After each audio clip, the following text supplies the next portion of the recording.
Hai pemirsa, senang sekali bisa ketemu lagi bersama saya Stefan Tamunan, tentunya di acara kesayangan kita yaitu Lokus Talk, inspirasi bisnis untuk Anda. Dan sekarang saya sudah berada di sebuah kantor di bilangan Mega Kuningan untuk bertemu dengan narasumber saya yang kira-kira siapa ya? Dia dan pastinya seru banget dan menarik untuk inspirasi Anda. Nah, ini dia orangnya. Hai. Welcome. Thank you for having me here. No worries. Glad to have you The here. nice office. Thank you. Oke, pemirsa, sekarang saya udah bersama dengan Ilya Krasov, founder dari Pouch Nation, yang sekarang ini kantornya ada di bilangan Mega Kuningan. And I need to speak English to talk to you now. Of course. Because you cannot speak Indonesian. Sedikit Ya. So, pemirsa, kita bakal ngobrol-ngobrol tentang bisnis Pouch Nation ini. Yang saya dengar ini adalah using the technology of near field communication. Correct. Which is basically is a wireless communication technology. Close range wireless communication technology. Yeah, close proximity. That's correct. Yes. Okay.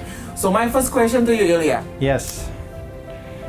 How do you come up with this idea? I mean, to begin with, for the business. Yeah. Well, we started about 5 years ago, and we were thinking how we can, try to digitize large-scale events and mass participation events.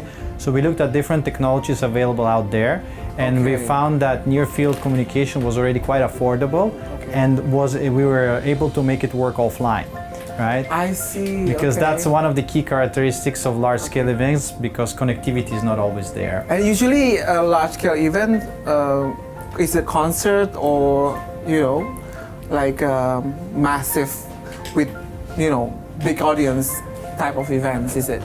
We actually focus on 3 different verticals, right? So it's music is one of our core verticals, so we have about 60% of our revenues coming from there.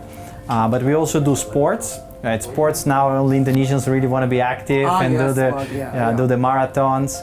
And the last one is the conferences and exhibitions, right? So that's another one that we are doing, and it's quite big in Indonesia. Okay, so when you started this one, what makes you believe that we will be successful here? Because I see that you're not from here, right? That's correct. Maybe you can tell us a little bit story about your background as well, because maybe the audience at home wondering where you come from, you know, your background, because he's still a very young not that young person.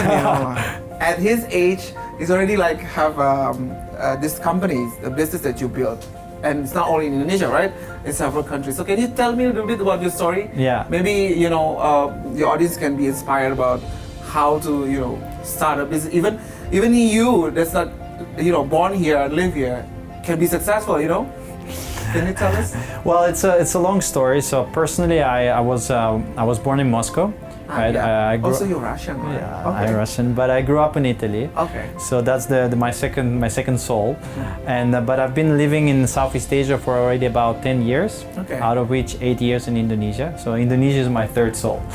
Okay. 10 years. That means since you were in university.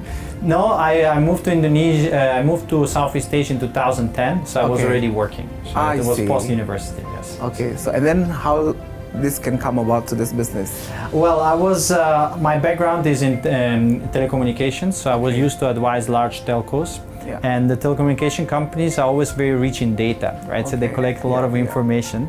So my idea was, how can we use the idea of data to apply it to a very traditional industry, which is also fun industry, like entertainment, concerts, and so on. So that's where the idea was really born. Okay. And then we decided to find what is the best technology for that, and we chose near field communication as a technology to address that issue. Okay, so can you tell us a little bit about this technology? Sure. Is it already exist when you started, or you developed the software yourself? And I believe you have other function for this NFC, and you have other benefit for your clients if they adopt your service. Well, NFC is a subset of RFID, and it has been there for a long time already. Right. So it's used in different industries, logistics, transportation, and so on. I see. So in particular, we are applying this for a very new industry, which is concerts and entertainment. And the key features that we use this technology for are mainly access control, crowd management. Right, to make sure that you can enter certain areas and not others. So it's also for security purpose. And the second one is for cashless payments, which is our core. Okay. So this technology allows people to go to events and no need to carry any cash with them, right? And do all the transactions using the wristband, which has an NFC chip inside. Oke. So pemirsa, jadi kalau misalnya kalian sering nonton konser ya, terus kan biasanya dikasih wristband tuh di tangan. Nah, di situ letaknya teknologi NFC itu. Jadi kalian bisa masuk, akses, tinggal tap in the bracelet, isn't it? Correct. And then kalau misalnya kita masuk ke dalam konser tuh biasanya kan ada kayak stall-stall gitu kan, for foods, everything, and then you can just store the money inside, and then you can just tap in whenever you want to buy something. So kita nggak perlu bawa uang cash lagi. Nah itu jadi yang selama ini kalian nikmatin itu ini nih. This is the man behind it who invented. Maybe pemirsa belum banyak tahu ya tentang NFC ini, jadi kita bakal ngobrol-ngobrol lagi. Pengen tahu nih bentuk braceletnya. We want to know about your product. How is it like the physical form of it? Then we're gonna take a look after this ya. Let's go follow Ilya. Welcome. Bagaimana jatuh bangun dalam mendirikan bisnisnya, apa saja kendala yang mereka temui, serta bagaimana suka duka mereka mempertahankan bisnis ini, Local Stock akan kembali lagi dengan kisahnya usai jeda berikut ini.